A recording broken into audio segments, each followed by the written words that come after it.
भैया लूट लो।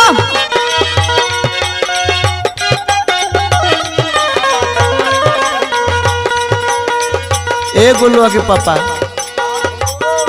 काहे जिंदगी नाश करत बड़ा हो? कुल छोड़ देला ते मही का राखल बा?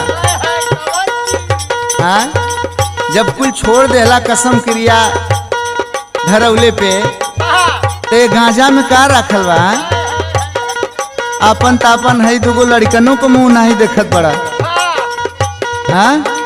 सुना दारू छोड़वली बीड़ी छोड़वली सैया पिए गांजावा, दारू छोड़वली बीड़ी छोड़वली सैया पिए गांजावा, गजवा के छोड़वले पा अरे गजवा के छोड़वले पे कोहाई जाले राजा जी।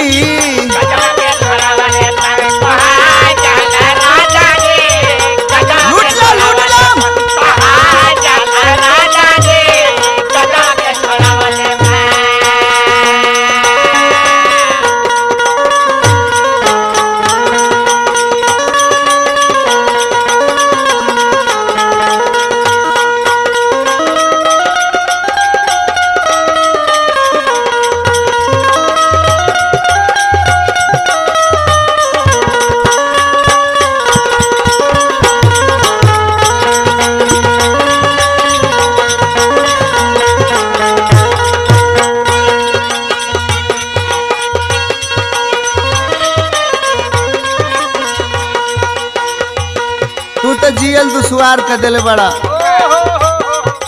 टाइम से खानो खाई दुश्वार हो गइल बा। भारी भारी तीनों जूनी पियले चिलमिया,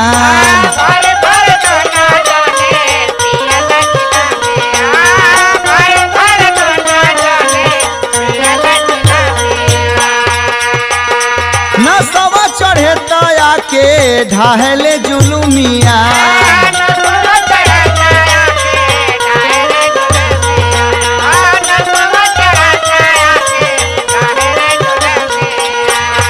सुना भारी भारी तीनों जूनी पियले चिलमिया, नसवा चढ़े तया के ढाहले जुलुमिया।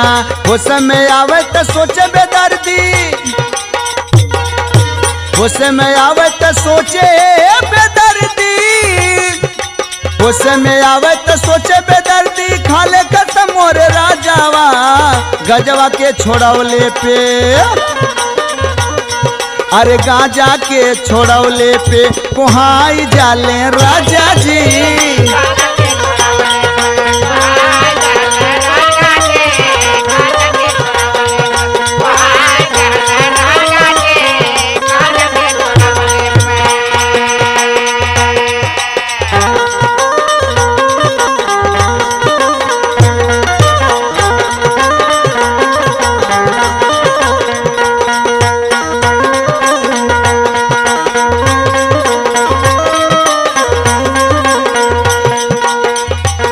इतना मेहनत से खिया पिया के ये पाठा नेहर दे कुल बनौले रही, लेकिन कुल नाश करत बड़ा तू। तोहरे पे पूरा घर परिवार नाच करतला, नाच करेला, लेकिन तू अब नाश करत बड़ा कुल। सुना पहले तो खाते पीते पाठा नियर रहला,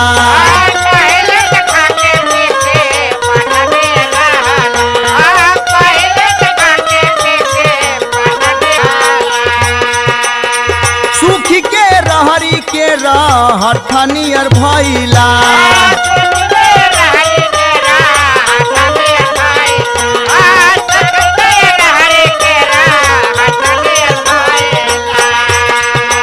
अब्बो से सुधर जा, अब्बो से सुधर जा, नहीं तो बाबा यादव रसिया कुमार के लेके पंचायत करब हम। वह लोग अगुवाई करौले बड़न हमार, बुझला? उलोन के बोला के एक दिन पंचायत कह के बड़ा बेइज्जत करब, तोहर सुधर जा। सुना पहिले त खाते पीते पाठनियर रहला, सुखी के रहरी के रहठनियर भइला। जेपी हजारी के माना कहनवा, जेपी हजारी के माना कहनवा, जेपी हजारी के माना कहनवा, घोरे लेला मजावा गांजा के छोड़वले पा। गांजा के छोड़वले पे कोहाई जाला राजा जी, गांजा के छोड़वले पा।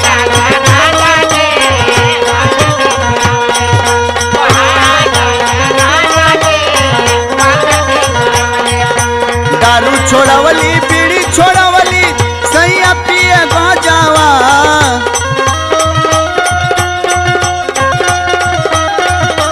दारू छोड़वली बीड़ी छोड़वली, अरे दारू छोड़वली बीड़ी छोड़वली सैया पिए गांजावा, गांजा के छोड़वले पे कोहाई जाले राजा जी।